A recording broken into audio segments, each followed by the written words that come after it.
Do you want to know what therapy would look like if I was doing it with her? Yeah. She would be sitting, well, with a pair of with a pair of virtual glasses on, inside of an MRI machine, and I would be taking MRI pictures of her brain as I flash images across the screen of those glasses, so that I could start getting an idea. What part of the brain is lighting up?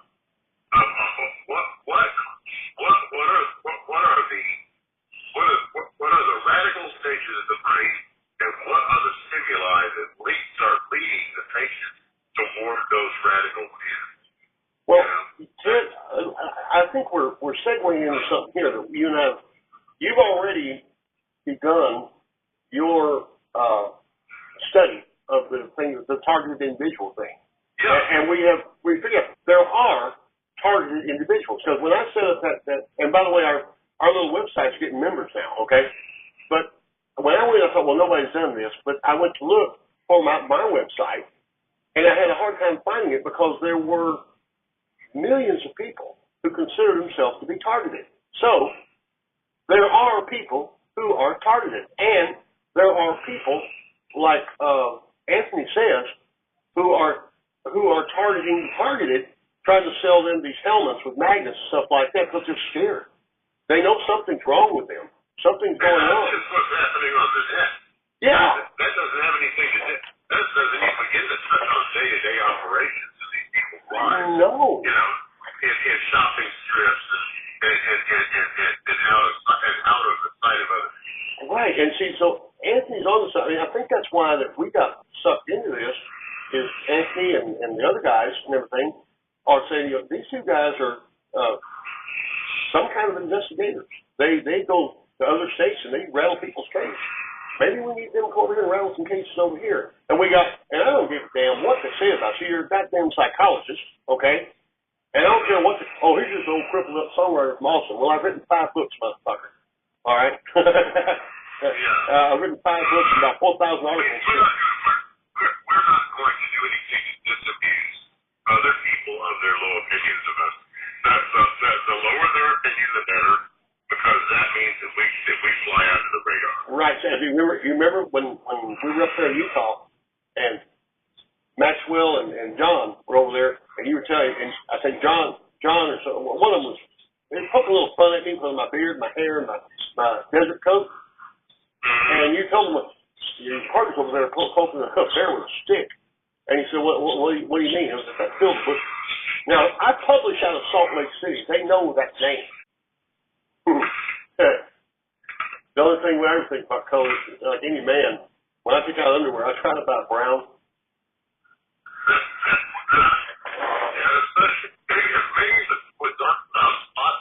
Yeah. You know, women can do that. Women, I took panties off a couple women in my life and everything, and it's amazing how clean they are. You know? Yeah, generally, you know. Well, anyways, that's off the touch mode. But there are targeted individuals. They are out there, and we might just be the two guys that say, okay, this is what's really going on.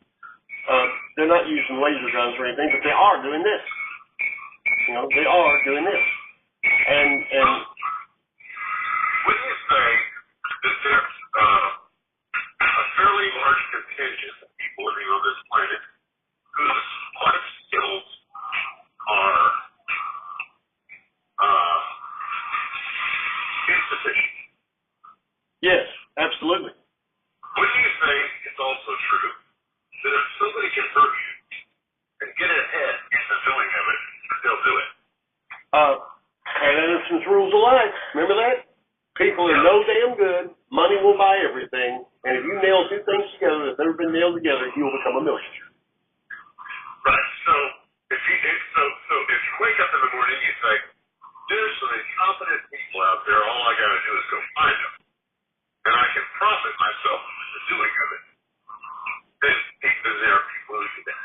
Mm-hmm. So yeah, there are people who have become what I would call just natural targets of opportunity. They are targets, I think I see where you're going. That there are certain people that are targets, and you can see it on their back. Okay.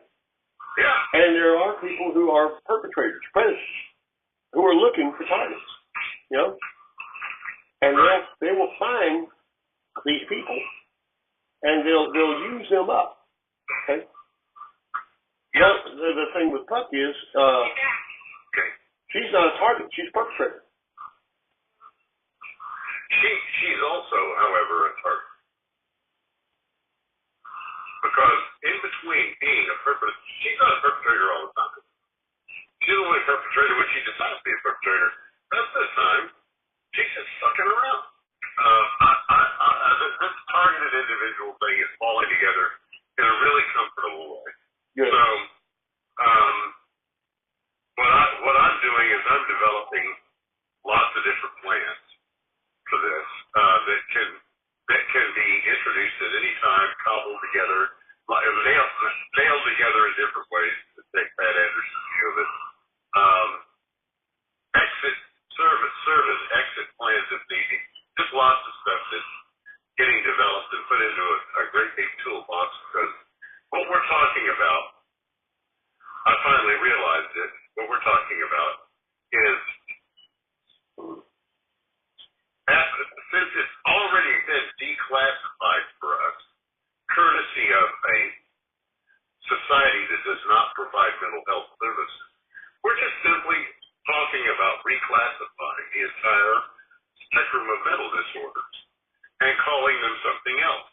Now look, if you have a schizophrenic or a bipolar person whose level of paranoia is high, and they frequently are with those two disorders, and they want to see themselves as a targeted individual rather than a schizophrenic or a bipolar person. That's fine with me. That's fine.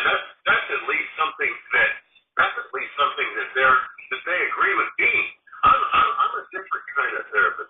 I don't think that that in order for a bipolar person to get better, they have to accept that they're bipolar. I don't believe that, because it's not going to do it. Okay. So what's important is a whole series of other things that are going to happen downstream from the diagnosis. So fine, let's diagnose them as a targeted individual. That's fine. But let's make that therapy something that we know falls into line with curing people with bipolar illness or schizophrenia.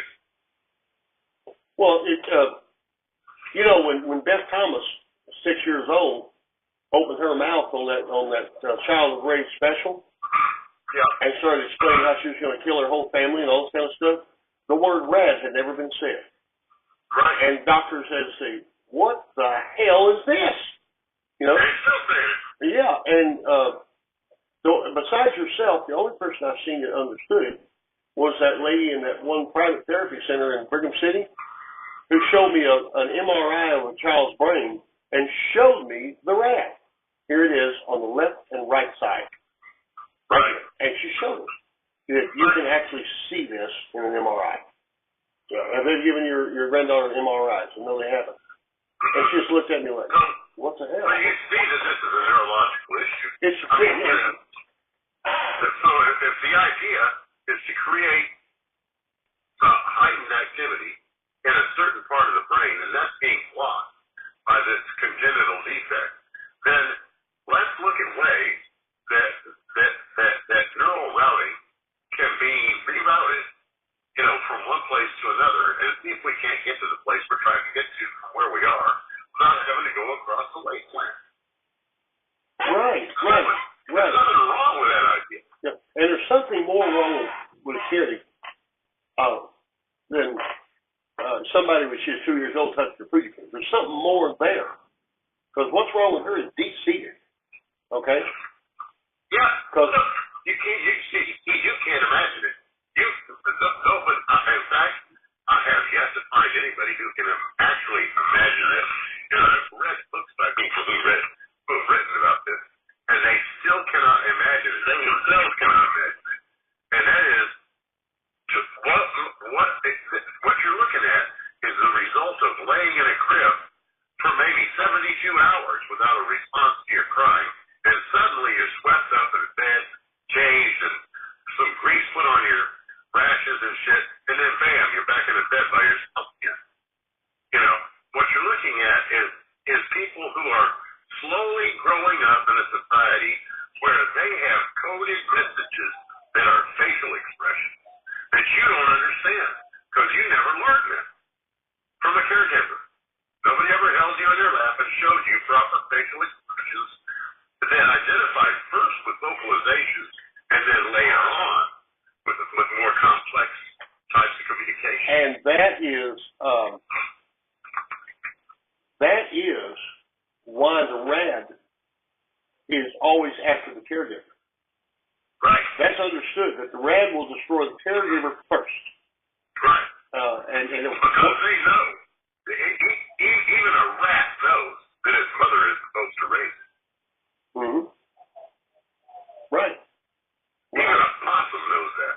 Mm-hmm. So, you know, so if the mother doesn't raise it, and it comes across its mother later in life, liable to be a fight. Mm-hmm. And that's what happened. I told Pam this. As bad as Jackie was, as weird as her life went and everything, she was still mommy. And Puck does not remember nor understand why mommy never came home one day. Okay? She never understood. She doesn't know the whole history of what happened. All she knew is one day she was playing on the porch and mommy was smoking a cigarette and she never saw her again. Yep. Boom, just like that. So, what's she trying to do now? She's trying to destroy Pam because she remembers Pam as being mommy. Well, you take a couple of conditions, like, well, in Jackie's case, just butt laziness. Yeah. And a crashing sense of disappointment and reversed expectations in the midst of deep, angry pity for herself. And the mess, and so that's all a bad situation.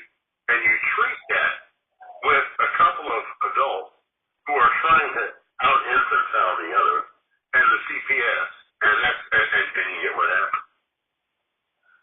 Mm-hmm. Yep. Something wonderful has happened in Brigham now. Used to, when the doorbell rang, the kids all would run and hide. They had special places. I like roaches. Yeah. Now, when the doorbell rings, they think a package has arrived or something, and they all run for the door. You know, nothing bad's going to come into the house now. They run for the door. You know, and if they want to see the CPS, all they can do is play in the back end of the orchard. They can look right through their damn window. You know. Right. It humanized things, and looking after Puck was the problem. Because these two cases are closed. So the boy, I think about golfing, right? Right. Or to the driving range. I got a great video. I'll send it to you of him hitting the ball. Well, trying to hit the ball. He finally does hit it. This kid is a mixture of enormous rage. Just, beyond, but he's got it. He's got it firmly camped down under a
comes into this transgender thing,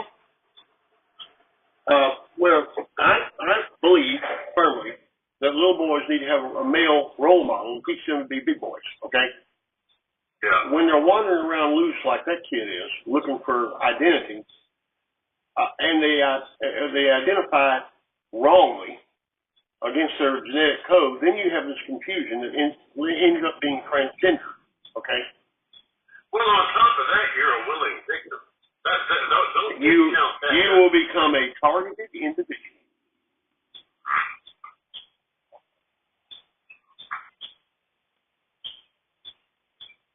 The way you're talking about this is causing me to broadly redefine it, but it needs broadly redefined. It really does. We need to breed the tinfoil hats out of this ourselves. Right. We need to stamp that out ourselves. We can do that. It isn't bigger than us yet. Mm-hmm. So we can stamp that out. Yeah. Well, it's just like anybody, like when we talk about the Danites, I know there's some people kind of look sideways. Yeah. But no, we met them. We've seen them. Okay. Talk with them. They're real. They're real.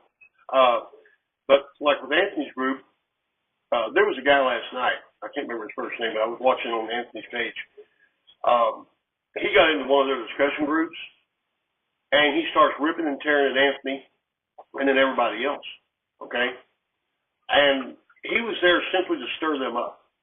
He didn't solve any problems. He didn't help. He didn't say, well, I don't believe this. Here's what I believe. It was rip, tear. All these people are looking for answers, All these people want to hear what we've got to say. And this guy, all he wants to do is hurt, and make fun of Anthony. Anthony likes to use that anonymous mask, okay? Yeah. And call him a coward. Well, you're nothing but a failure and a coward because you use that. No, Anthony does that because he's been doing this for a long time. And if he wasn't targeted when he started, he damn sure is now, okay? So he knows. He doesn't put his face out there or pictures of his daughter or whoever, a wife or girlfriend or anything, and on Facebook, when you got all these perpetrators out there that are just batshit crazy. I call myself the Butcher, but everybody knows my name, and they know what I look like, and they know what you look like. Practically everybody else that writes for us is behind a persona, because there are perpetrators out there that will use any means necessary to attack you. If you're conservative, shut you up, file endless complaints to Facebook, endless complaints to YouTube, anything to disrupt what you're trying to do. Anything. And I learned that from the Crazy Eight. Oh, God. Oh. Yeah. Mm-hmm. Well, I'll tell you somebody was good. I was talking to Joey last night. She's talking about Scott Densax. Yeah. One thing that old boy was good at, and that was jumping in people's assholes. Yeah. They targeted him, and he stood up there in his little Caesar's Palace and ripped their asses up. Fast. Well, he got out of the Bolero. It didn't matter. Yeah. When it took his head to do it, he just do it. Yep. That's it. He was going to help us. I should have realized how sick he was when I talked to him when we were up in Utah. I would love to come down there and get in the middle of this. Man, I just can't. And I didn't know it. He was too sick to walk across the floor. What was the matter with him? It was like AIDS, but it wasn't AIDS. It was some kind of condition. I can't remember what he called it. They diagnosed it right before he died. It's some kind of condition that his body just rebels, like he had Agent Orange or some shit. He worked as a laborer. But what it amounts to is this. I figured out B's problem in getting as deeply involved in this as I have. And that is that B can't decide if he wants to be the happening guy or if he wants to be next to the happening guy. This is something, to use your expression. He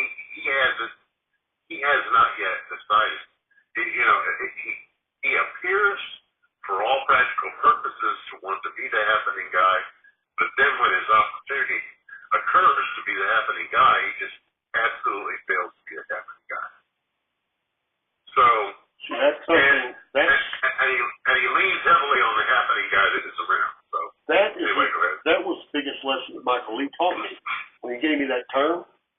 Yeah. He told me the first time Johnny Carter Cash called him and wanted him to come play bass for him at a venue, right? Mm-hmm. And he says, you're going to have to go do the show by yourself tonight over Opinions in Nashville. And it scared me. What? You know, he said, look, Bill, listen. There are tourists out there in the audience. You're on stage in Nashville.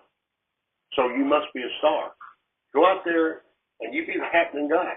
Because everybody wants to get next to the happening guy. Okay? Yeah. And I got up there and I kept thinking, I'm the happening guy. And I started talking to the audience, joking about the songs I wrote and stuff like that. And they livened up to it. You know? They livened up to it. And I became the happening guy. Like you said, I'm on stage in Nashville across the street from the Grand Ole Opry. I must be happening. I must be. Maybe I missed something here, you know? Well, today's Wednesday, by the way, which means that we're doing our edit on this first chapter. All right. And hopefully I'm doing the voiceover if my voice will hold up, you know, for the recording. Yep. Hey, I got a call from Temple. Let me call you right back. Oh, okay. Hello?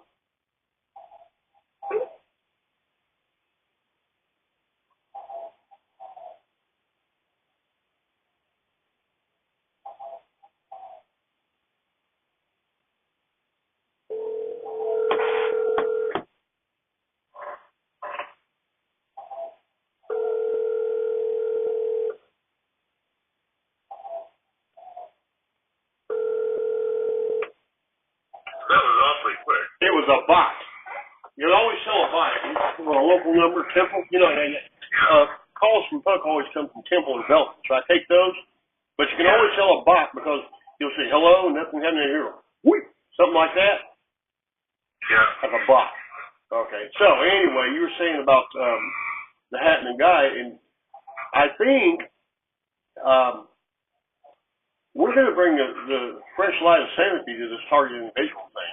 I'm not sure how they're going to receive it, but we're not going to lie to them either. Well, they're going to love it because of the story. Yeah, you're right. This story is going to be candy for them. It really is. When you hear, I still have some stuff to do to this first chapter, but I'll get it done before the evening. Mm-hmm. And when you hear it, you'll understand this is candy for them. They will sit on the edge of their seat and probably not be content to wait a week for the next chapter. It's going to be. It is going to. This is just for them. It is only for them. It's not for anybody else. It's just for them. And I'll tell you what I'm going to do is I'm going to support Anthony on his page with this, mm-hmm. and we're going to go in there like gangbusters. Just do what we do, you know, and just we're just going to be characters in this thing. Mm-hmm. I had thought I was going in an entirely different direction. Suddenly it hit me. What I need to do is sit down and decide what do I want to have happen, and then just write it out like it's a book. There you go. And that's what I'm doing. That sounds good. Sounds good. I'm writing it out like it's a book. I'm in it. You're in it. Anthony's in it. You know, I'm not gonna. Everybody will get a different thing. Mm-hmm. But it's the way it's going to be. Yeah. And the research is intense. Coming up with there's a lot more. Anthony thinks, well, once you got the M2K Ultra and the V26 GT stuff down pat, now you got it. That's the bullshit. That is so just scraping the outside. In fact, that's not. I haven't even keyed your car good. You know, if you call that research. I haven't even really scratched your paint very good with my key. There's a culture around this, man. And these big homeless camps have entire TI communities. They're like a gang. They're like gangs out there in the homeless community. If you want to call it a community, which I think is a fucked up thing to do, It's not really a community. I mean, it is. It's just like heroin users are a community, or OxyContin users are a community, I guess. But they're so diverse and not linked up. I don't know why you call them a community. You know, a community. I can call Ralph. I've got his telephone number on a magnetic thing on my refrigerator. I can just call him, and he helps me come over and fix my lawnmower. That's a community. You know, these people are not a community, but we're going to have to call them a community. Yeah. Yeah. Well, I think what's going to do them a lot of good is when we get in here and they see we are taking you serious, we are listening, we will give you answers. We're not going to laugh at you. We're giving you something that you fucking love. It's like straight sugar to a diabetic, or straight heroin to a, you know, to a big loser. They're going to love this story. This story is going to be there. It'll be the beginning of a series of stories. This niche audience, and will grow. See, I've just decided that in the process of doing this, we're going to grow this community. We're not going to do what we can to cure them and make them go into the night. We're going to grow this community. We're going to put people in it that are not TIs, that are claiming to be TIs, so that they can be part of this community. Yeah, exactly. Well, I am going to make a store run. All right. And edit what we're doing here, and you edit what you're doing. As I learn more about what's happening to Puck, I'll keep you cued in. Okay, I need you to ask her. Okay.